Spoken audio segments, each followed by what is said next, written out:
ഞാൻ സംസാരിച്ച് ഞാൻ ഈ തലമുറയുടെ എവിടെ നിൽക്കുന്നു എന്ന് എനിക്കിപ്പോൾ സംശയമായി തുടങ്ങിയിട്ടുണ്ട്. എൻ്റെ തലമുറ ഞങ്ങളുടെ തലമുറയാണെന്ന് ഞങ്ങൾ പറയും. ഞാനിപ്പോൾ പുതിയ തലമുറയുടെ ഒപ്പമുണ്ടോ? അതിനകത്തൊരു സംശയമില്ല. അത് ആ കാലം തുടങ്ങി. അല്ല, ഇതിൻ്റെ അകത്ത് ഇപ്പോൾ ഈ ഒരു ട്രെൻഡ് ഇവിടെ മാത്രമൊന്നുമല്ല. ഇപ്പോൾ നിൻ സമയലറയിൽ ഞാൻ ഉപ്പാ സക്കരയ എന്ന് എഴുതുന്ന വൈരമുത്ത് തന്നെ ഇപ്പുറം Urvashi Urvashi take it easy Urvashi, നീ തിന്നുന്ന മറ്റേ ആ ഇതിന് 10 പൈസയുടെ മിഠായിക്ക് നീ തിന്നു കഴിഞ്ഞാൽ 1,00,000 രൂപയാണ് എന്ന് പറയുന്ന ആ കോൺസെപ്റ്റ് അവിടെ കൊണ്ടുവരുന്നുണ്ട്. കാരണം അതാ സിനിമ ആവശ്യപ്പെടുന്നത്. ഇപ്പം നമ്മൾ ഈ പാട്ടുകളെ ഈ വെളിയിലെടുത്തിട്ടാണ് അനലൈസ് ചെയ്യുന്നത്.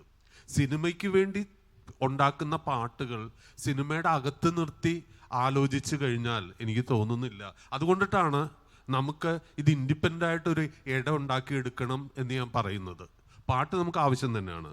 പക്ഷേ സിനിമ പാട്ട് എന്ന് പറയുന്നത് സിനിമയിൽ നിന്ന് മാറ്റി നിർത്തി കഴിഞ്ഞാൽ നമുക്ക് വെളിയിൽ തോന്നുന്ന പല കാര്യങ്ങളും അപ്സൈഡായിട്ട് തോന്നും. പക്ഷെ ആ സിനിമയിലോ ഒരു ഇഡിയറ്റ് എന്നാണ് ഒരു തന്നെ പേരെങ്കിൽ അവന് ആ വേർഡ് വെച്ചിട്ട് എന്താ ഒരു പാട്ട് വേണമെങ്കിൽ ആ വേർഡ് അവിടെ വരും. കാരണം ആ സിനിമയ്ക്ക് വേണ്ടി ഉണ്ടാക്കിയിരിക്കുന്നതാ. അപ്പം ആ സിനിമ ആവശ്യപ്പെടുന്ന, പക്ഷേ ഈ പറയുന്ന അക്രമത്തിന് കൂട്ടുനിന്നിട്ട് ഞാൻ മലയാള ഭാഷയെ നവീകരിക്കുന്നു എന്ന് പറയുന്നിടത്ത് മാത്രമേ ഉള്ളൂ നമുക്ക് ചെറിയത്. ഇല്ല, ആ സിറ്റുവേഷൻ ആവശ്യപ്പെടുന്നതാണ് ഞാൻ ചെയ്തത്. ആ ഡയറക്ടർ ആവശ്യപ്പെട്ടത് ഞാൻ എഴുതി കൊടുത്തു. അതുകൊണ്ടാണ് മക്കളെ ഇത് അപ്ലൈഡ് ആർട്ടാണെന്ന് 24 മണിക്കൂർ ഞാൻ പറഞ്ഞുകൊണ്ടിരിക്കുന്നത്. ഇത് കവിതയാണെന്ന് പറയുമ്പോഴാണ് ഇതിൻ്റെ പ്രശ്നം. കവിത എഴുതാനുള്ള കടലാസല്ല സിനിമയുടെ ഓരോ ഫ്രെയിമും. അവിടെ ആ സിനിമ എന്താവശ്യപ്പെടുന്നു അതിൻ്റെ അപ്പുറത്തേക്ക് എഴുതാനുള്ള ഒരു ഫ്രീഡം അവിടെ ഇല്ല.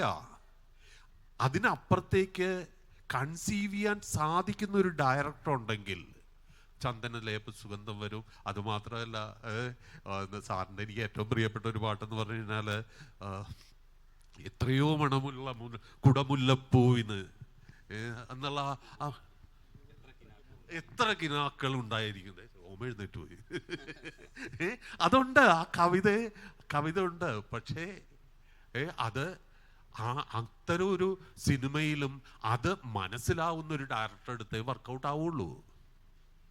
അല്ലാത്ത വാഴയിലും തെങ്ങിലും ഒക്കെ പോയിട്ട് കവിത അന്വേഷിച്ചിട്ട് എന്താ കാര്യം? തലയിൽ തേങ്ങ വീണ് ചാവും ഈ റൈറ്റർ.